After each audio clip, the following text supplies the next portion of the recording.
Hello friends, આજે આપણે બનાવીશું વધેલા ભાતનો એકદમ સરસ ટેસ્ટી નાસ્તો।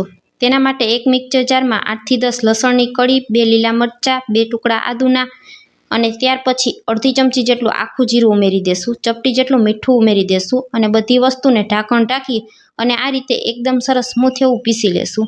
તો તમે જોઈ શકશો આદુ, લસણ, મરચાં બધું એકદમ સરસ સ્મૂથ એવું પીસાઈ ગયું છે। હવે આ પેસ્ટને આપણે થોડીવાર માટે સાઈડમાં રાખી દેશું અને વધેલા ભાત લઈ લેશું। આ રીતે બધાના ઘરમાં ક્યારેક ને ક્યારેક ભાત વધી જતા હોય છે, તો તેનું શું બનાવવું તેનો પ્રશ્ન ઊભો થતો હોય છે। તો આજે આપણે તેનો એકદમ સરસ ટેસ્ટી નાસ્તો બનાવીને તૈયાર કરીશું।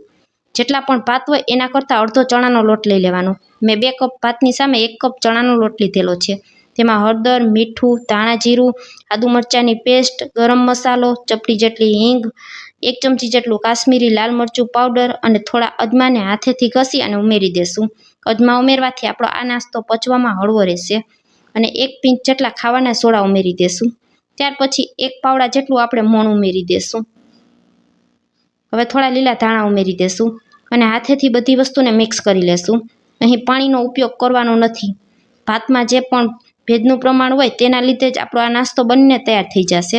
ભાતમાં થોડો ઘણો પાણીનો ભાગ હોય જ છે। બધી વસ્તુને આ રીતે હાથેથી મિક્સ કરી લેશું। તો ફ્રેન્ડ્સ, આજે હું તમારી સાથે ભાતના રસિયા મુઠિયા બનાવવાની રેસિપી શેર કરવા જઈ રહી છું, જે ખાવામાં ખૂબ જ ટેસ્ટી લાગે છે અને ઘરમાં નાનાથી લઈ મોટા સુધી બધાને પસંદ આવશે અને વધેલા ભાતનો ઉપયોગ પણ થઈ જશે। બપોરના ભાત વધી ગયા હોય તો રાતે તમારે શાક રોટલી બનાવવાનું મન ન હોય તો આ રીતે ફટાફટ રસિયા મુઠિયા બનીને તૈયાર થઈ જાય છે। તો જો આ મિશ્રણ હાથેથી આપણે 1 ચમચી જેટલું હાથમાં લઈ અને આ રીતે મુઠિયા વારવાના। મુઠિયા તરત જ વળી જતા હોય તો હવે આપણે તેમાં લોટ ઉમેરવાની જરૂર નથી। હવે આપણે હાથમાં થોડું તેલ લગાવી લેશું અને તેમાં થોડું થોડું મિશ્રણ હાથમાં લેતા જઈ અને મુઠિયા વાળીને તૈયાર કરી લેશું। તો ભાત કરતાં અડધો ચણાનો લોટ મેં રાખેલો છે। તમને જો વધારે લોટ પસંદ હોય તો તમે 1 કપ ભાતની સામે 1 કપ ચણાના લોટનો પણ ઉપયોગ કરી શકો છો। મેં અહીં ભાત કરતાં અડધો લોટ રાખેલો છે, જેથી કરી અને મુઠિયા ખાવામાં એકદમ સરસ સોફ્ટ બનીને તૈયાર થશે। બધા મુઠિયાને આપણે આ રીતે તૈયાર કરી લેવાના છે। આ નાસ્તો માત્ર 10 થી 15 મિનિટમાં બનીને તૈયાર થઈ જશે। હવે આ બાજુ મેં એક પેનમાં તેલ ગરમ કરવા રાખી દીધું છે। તો મુઠિયાનો વઘાર કરવા માટે 2 પાવડા જેટલું આપણે તેલ ગરમ કરી લેશું। હવે તેમાં રાઈ, જીરું અને હિંગ ઉમેરી દેશું। 1 તમાલપત્ર ઉમેરી દેશું। બધા મસાલાને તેલમાં સંતળાવા દેશું।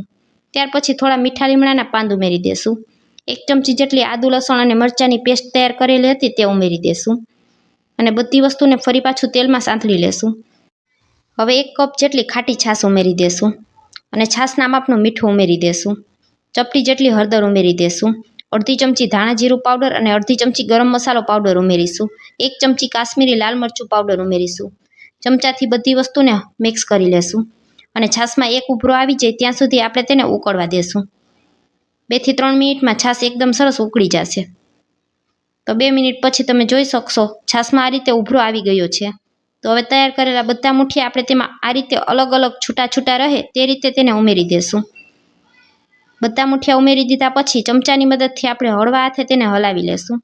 તો આ રીતે એકદમ સરસ હળવા હાથે હલાવવાનું છે, જેથી કરી અને મુઠિયા તૂટી ના જાય। હવે તેનું ઢાંકણ ઢાંકી અને આપણે 5 થી 7 મિનિટ સુધી તેને ચડવા દેશું। 7 થી 8 મિનિટમાં મુઠિયા એકદમ સરસ ચડી જશે। તો 5 થી 7 મિનિટ જેવો સમય થઈ ગયો છે।